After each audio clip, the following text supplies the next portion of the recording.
We are back on MorningLine. Thanks for joining us. Nick Barris here, along with Professor John Weil from over at NTSU. Good to have you on, sir, as always. Good to be here. You know, he a keen observer of the political race as we stand right now. We're talking presidential politics.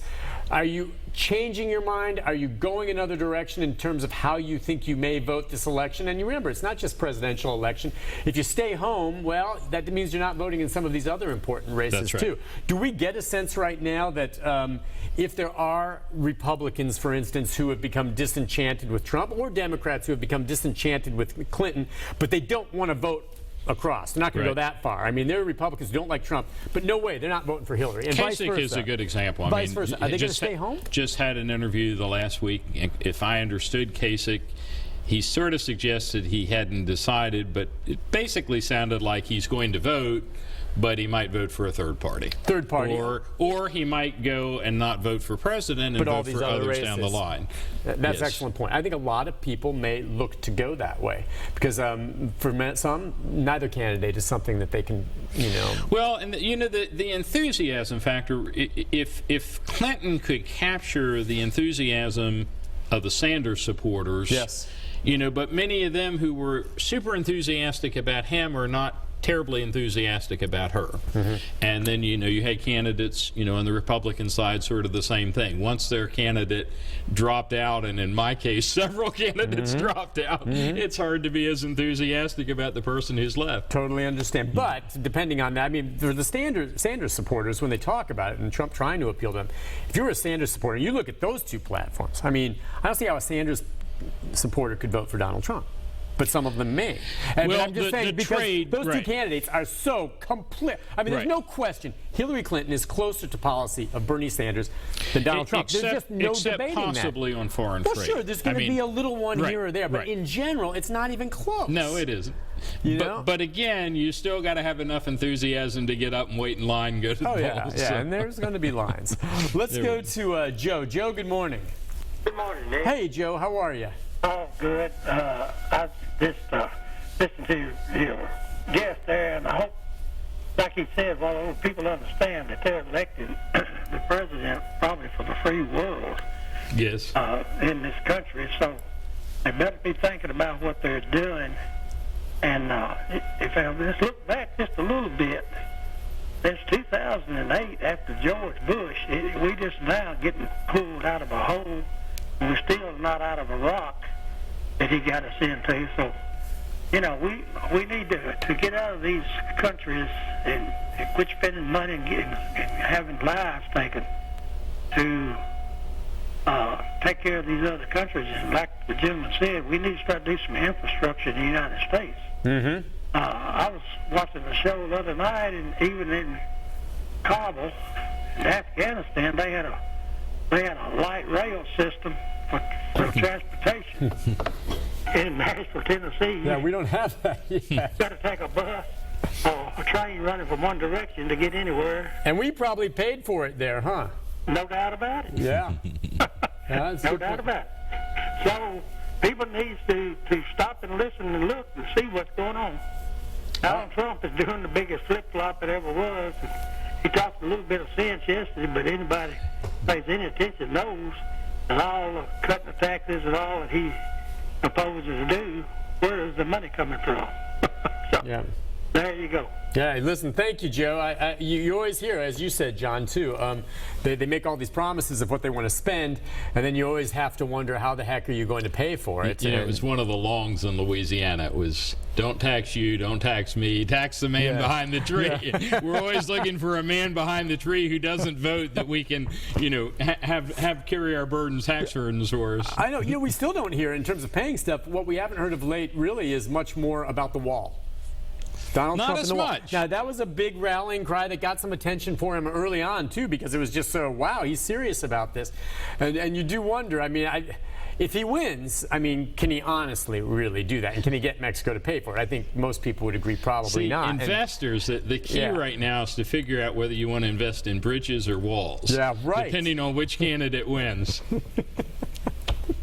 I just wonder. It's just crazy. Now, with all that's happened, the polls continue to fluctuate. We know They that do. Donald Trump made a point or two leap, perhaps, into the lead after the Republican convention, which is typical. Usually get a little bump. Now, Hillary got a bounce, but then added after that bounce, someone slam dunked at Donald Trump over the last week. I don't know how huge of a bump she really got from the convention. That helped, but then some of his conduct afterwards seemed to push. And Yeah. what is it, double digits in some cases now? You know, one of the difficulties I think that the Trump candidacy has is for so long his emphasis was, his emphasis is on winning. And I'm a winner. And I can prove that I'm a winner because the polls show me, gaining on Jeb Bush, and I'm beating up on Carson, and, ahead of Kasich and Cruz and whatever.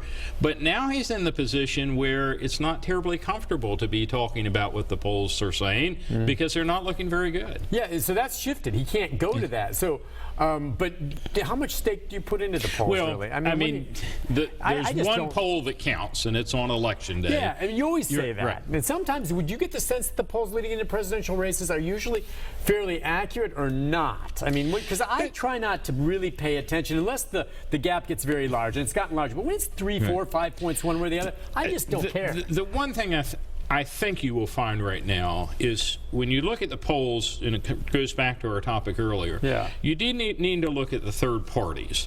And what will generally happen is they tend to be at their peak a month or 2 months before the election, and the closer you get to the election, the more people say, well, much as I like this ideology, that person isn't going to win. I ought to vote for somebody with a chance. So often, a third-party candidate that has 10 or 12% right now might end up with 4 or 5% or even less. Right. And I think, in the case of the candidate that seems to be leading among the third parties or the libertarians, those votes more likely to go to Trump. Now, the Green Party, not quite as strong, but those if they go to a major party, much more likely to go to Clinton. That makes sense. That makes sense. Let's go to Sandra. Hi, Sandra. Hey. What I don't understand about Hillary Yeah. is how we can let her run for president, and she got some of our American soldiers and people that work for America when she didn't report the bombing and knew that they was in danger. Well, I mean, that comes up a lot, and as you said, people are going to point to that, and and there's a lot of debate over. I mean, she's not been, the FBI did their whole investigation. Right. That's separate, by the way. I don't know if you're also talking about the emails as well, whether she did something wrong there. But those are the two big issues she has to battle to some degree. But it does seem to me, yes, there were a few people killed in that incident, and we understand. But I think back to some of the other conflicts that, heck, you just mentioned, the war in Iraq and the like, and how many hundreds of Americans died in that. And I guess everyone has a different filter they look at things through. I want to be a little careful in comparing Hillary Clinton to George Washington. But, one of the little known things that we forget about Washington is he led a campaign that resulted basically in the start of the French and Indian War. And he did it by unknowingly, I think, violating diplomatic protocol and massacring a group of Frenchmen. And he went on to become, one of the greatest generals in our, he led American Revolutionary Forces. And I guess, one thing Hillary supporters could probably say is, well, if you're in the field, you've been bloodied. Yes, you don't always make the right decision, but at least she has experience. Diplomatically, she's one of the most traveled people in American history. She knows diplomats abroad, probably in a way that Trump does not. Now, Trump has his own airplane, so he can make his own contacts as well. Right. But Sandra, listen, for a lot of voters, that's going to be an issue for you, and it's understandable. And I think that will continue to come up, and it's going to be part of this. What was it? Hillary Clinton said, was it yesterday, or the day before, about she short-circuited a bit when she was talking. Yes. Maybe some of my decision-making was short-circuiting, which of course Donald Trump jumped on right on the bat to say we don't need a president who short-circuits candidates when they think about their emails. And so, it's going to be a back and forth in that regard. It is. I I don't think she was quite saying what he interpreted I know, but to say, but he's very good at latching on to things and going with them. And if you like the spirit of Olympic competition, you have it in American politics. Oh boy, it's something to watch. On steroids, maybe. No doubt. Listen, let's take a break. When we come back, phone lines are still open. Sam, you're up next, and we'll take other calls as we continue our conversation. Just your thoughts, opinions, both candidates, which way you're leaning, or a question about the polls. We'll be back right after this.